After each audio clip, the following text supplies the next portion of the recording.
First ever factory outlet Mukunda jewelleries Kukatpally, Khammam, Kothapet, Somajiguda, Hanumakonda and Suchitra. Mukunda jewellers సమర్పించు Sriramanavami special episode కి స్వాగతం.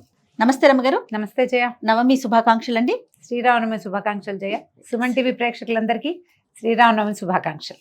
రమ్మగారు, శ్రీరామనవమి అనగానే ఫస్ట్ పానకం, వడపప్పు. ఉగాది అనగానే మనకు ఉగాది పచ్చడి ఎలాగో శ్రీరామనవమికి పానకం చక్కగా చేసేసుకుందామా. మరి చిన్నప్పుడు మాకు రామాలయం ఉండేది రమ్మగారు. పూజకంతా వెళ్ళే వాళ్ళం కాదు, ఏదో కాసేపు అట్లా అట్లా ఆడుకుంటే ఎగురుకుంటే వెళ్ళి వచ్చేసేవాళ్ళం. పండగ మొత్తం పూజ అంతా అయిపోయి కళ్యాణం అయిపోయిన తర్వాత కొట్టేవారు గంట. పరుగు గిన్నెలు పట్టుకొని ఒకటే పరుగు పానకం కోసం. శ్రీరామనవమి పందిళ్ళు అంటే అవునవును పానకమే. చక్క చలువు పందిళ్ళు బ్రహ్మాండంగా పానకం, వడపప్పు, చలిమిడి కూడా చేస్తారు కదా. ప్రాంతాల వారీగా నివేదనల్లో తేడా ఉంటాయి కానీ పానకం వడపప్పు అన్ని చోట్ల చేస్తారు. మీరు ఎట్లా చేస్తారు చెప్పండి. అందరం ఒకటే పద్ధతి అనుకోండి. ఏలక్కాయలు, మిరియాలు దంచుకోవటము, బెల్లం సన్నగా తరుక్కోవటము, ఇది అది కలిసి బాగా కాసేపు బాగా నలిపి బెల్లం కరిగేదాకా తిప్పితే పానకం తయారైపోతుంది. పెసరపప్పుని కొంచెం ముందుగానే ఒక గంట ముందు నానబెట్టుకుంటే సరిపోదు. పెసరపప్పు నానబెట్టడం, దాని మీద కొంచెం సన్నగా కొబ్బరి ముక్కలు, తర్వాత ఏమో అరటిపండు ముక్కలు చేసి వేస్తాము, కొంచెం బెల్లం వేసి కాస్త అట్లా నలిపేస్తే ప్రసాదం.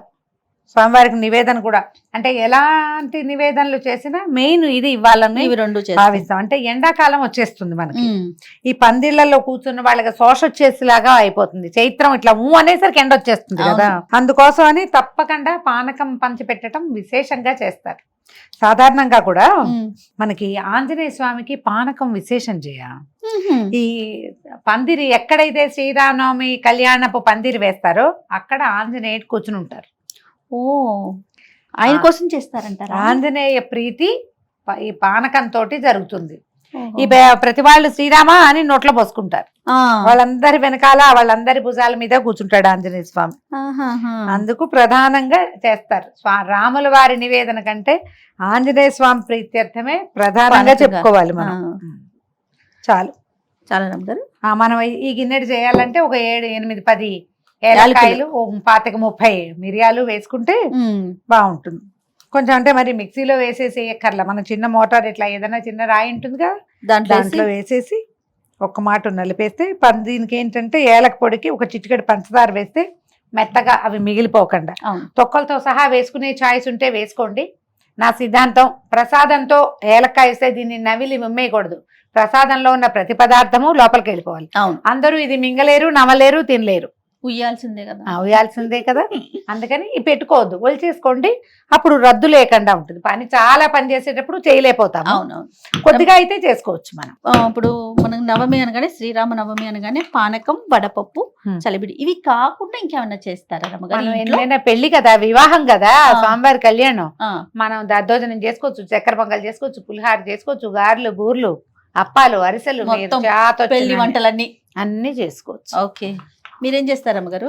నేను సాధారణంగా పాయసం, పులిహార చేస్తాను జయ. ఎందుకంటే ఉగాదికి రకరకాలు చేస్తుంటావా, వారం తిరిగేసరికి వచ్చేస్తుంది. అవునవును. అందుకని అయితే మేము ఎక్కువగా సీతా కళ్యాణం చేయడానికి పాఠశాలకి వెళ్ళిపోతున్నాం, నేర్ పాఠశాలకి. అక్కడ ఏవో బూర్లు, పులిహోర, పాయసము చేస్తాం. నేను లడ్లు పట్టుకెళ్తా ఖచ్చితంగా. పెళ్లి ఏమిటో నాకు పెళ్లి అనగానే లడ్డు లేకపోతే బూందీ లడ్డు చేస్తారా? తెప్పిస్తాను, చేస్తాము, ఏదైనా చేస్తాను ఒకటి ఖచ్చితంగా. లడ్లు పట్టుకెళ్తా ప్రతిసారి. కొన్ని మిరియాలు ఏదో నేను 8-10 మిరియాలు ఘాటు కోసమేనండి, అంతేనా? మిరియాలు ఘాటు, బెల్లంలో ఉండే రకరకాల వృక్ష కొన్ని గుణాలను అది పోగొడుతుంది. ఇప్పుడు మిరియాల్లో ఎక్కువగా వేడి ఉంటుంది, దాన్ని బెల్లం చల్లబరుస్తుంది.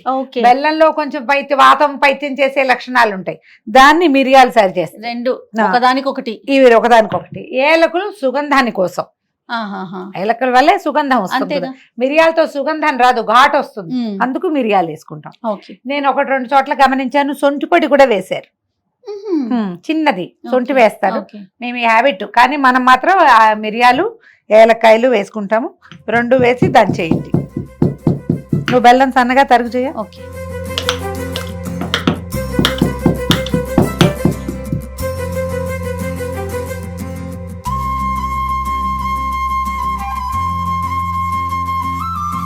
చూడండి అమ్మగారు, ఇంకొంచెం చేయనా? కొద్దిగా అందాజుగా చేసే పనే. మీరు ఇంత గిన్నెడే చేయాలన్న నియమం లేదండి.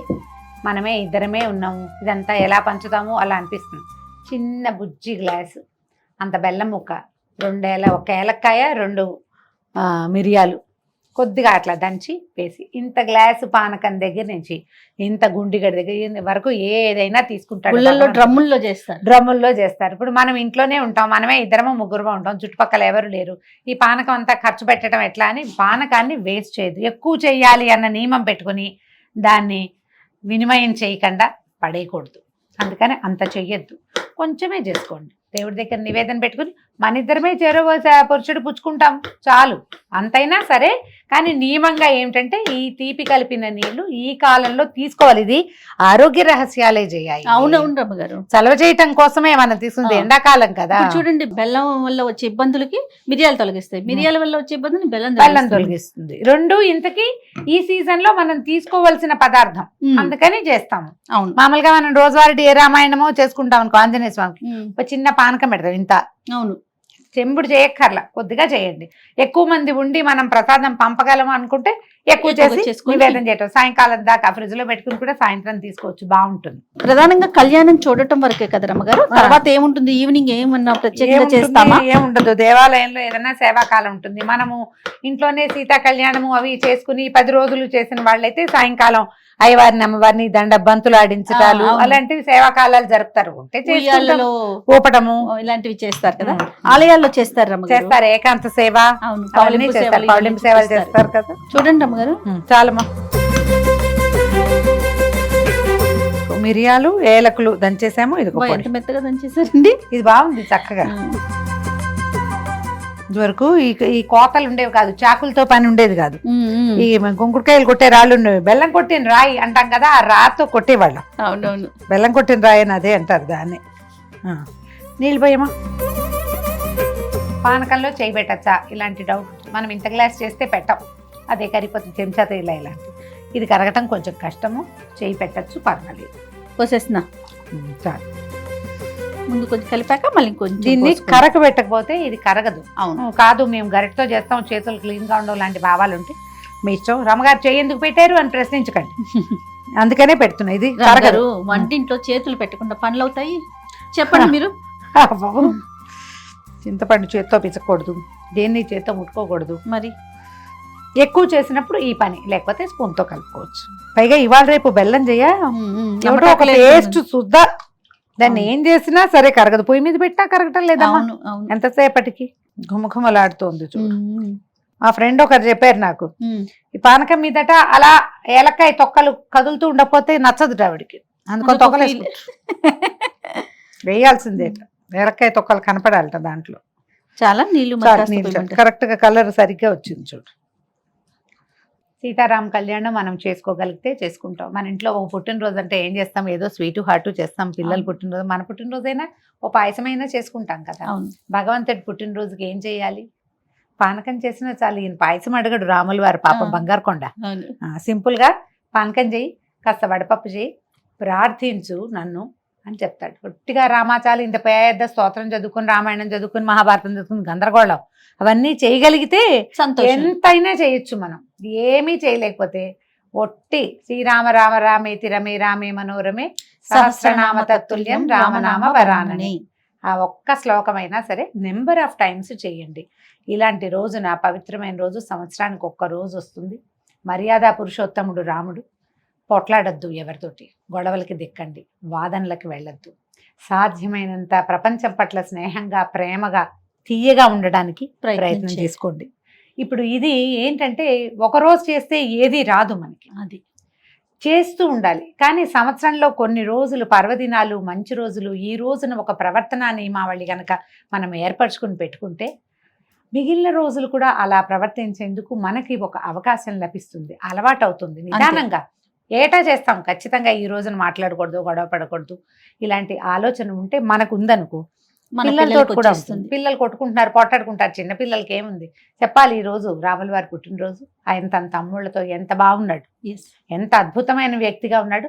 అంత కాకపోతే కొంత ఉందాం, కనీసం పోట్లాడుకోకుండా ఉందాం. అవును, ఇలాంటివి కదా నేర్పించాలి. ఆ మాట చెప్పటానికి ముందు మనం ప్రశాంతంగా, సాధ్యమైనంత మౌనంగా ఉండాలి. అందుకని ప్రశాంతంగా ఉండటానికి ట్రై చేయండి. రాముడి గురించి ఒక ప్రత్యేకమైన లక్షణం చెప్తారండి. ప్రతి సంవత్సరం ఈ మాట చెప్పుకుంటూనే ఉంటాం. ఏంటి స్మిత అమ్మగారు? పూర్వాభిభాషి రాముడు అంటే ముందు నవ్వుతాడట రాముడు. ఉహు. ప్రతిసారి ఎవరైనా మనం చూడంగానే అవతల వాళ్ళు మనం పలకరించారా లేదా చూస్తాం మనం. ఆ, ఆయన అలాంటి వాడు కాదు. ఆయనే ముందు నవ్వుతాడు, ఆయనే పలకరిస్తాడు. నవ్వుతూనే పలకరిస్తారు కాబోలు, అంతేనండి? ఎవరు కనపడినా మొదట ఎవరు పలకరించాలి, వీళ్ళు పలకరిస్తారా లేదా, వీళ్ళు మన చూసి హలో అన్నారా లేదా, ముందు నేను చూసాను నేనే హాయ్ అన్నాక వాళ్ళు హాయ్ అన్నారు, ఇలాంటి పిచ్చి భావాల్లోకి వెళ్తాం. అవును రమ్మ గారు. చక్రవర్తి సార్వభౌముడు, ఆయన భూప్రపంచానికి ప్రభువు. అవును అవును. ఆయనే స్మితపూర్వ భాషిగా ఉన్నాడు ఎంత మంచి లక్షణం కదా. కదా. అందుకని అసలు కాదు రమ్మగారు, ఒక మనిషి కనిపించగానే మనం నవ్వు మొహం పెడితే ఆటోమేటిక్ గా వాళ్ళకి మన మీద చెడు అభిప్రాయం ఉన్నా కూడా పోతుంది, వాళ్ళే వాళ్ళలో వస్తారు. నవ్వు మొహం వచ్చేస్తుంది. వాళ్లే వస్తారు. రాముడి దగ్గర ప్రధానంగా నేర్చుకోవాల్సిన గుణం ఏంటంటే ఒక్కడుగు ముందుకేయటం. మొదట తనే మాట్లాడడం. మొదట మీరే మాట్లాడండి, మీరే హలోనండి. ఎవరైతే ఏమైంది అది నేనే చేస్తాను అనుకోండి, ఆ, కొన్నాళ్ళకి మీరు ఎదుటి వాళ్ళకు కూడా అలా ఉండటాన్ని నేర్పించగలుగుతారు. వాళ్ళు పలకరించలేదు నేను చేయలేదు అని అనకండి. వాళ్ళు పలకరించపోయినా వాళ్ళు ఏడుస్తారు, నేను మాత్రం నవ్వుతాను. రాముడిలాగా ఇలాంటి ఆయన నుంచి తీసుకున్నాను ఈ లక్షణం అనుకోవాలి. అది పెట్టుకుని చక్కగా పానకం చేసి మన ఎదురింటి వాళ్ళు మన వాళ్ళు కాకపోయినా ఏం పర్వాలేదండి పానకం ఇవ్వటానికి.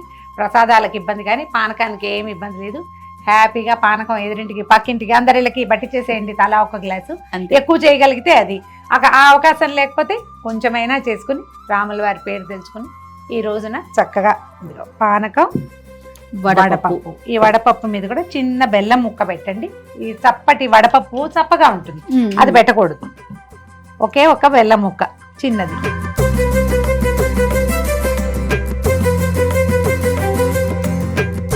ఓ 2 అరటిపళ్ళు, ఒక కొబ్బరికాయ కొట్టి శ్రీరామనవమిని సుసంపన్నం చేసుకోండి. తప్పకుండా రమ్మగారు. ప్రేక్షకులందరికీ మరొకసారి శ్రీరామనవమి శుభాకాంక్షలు.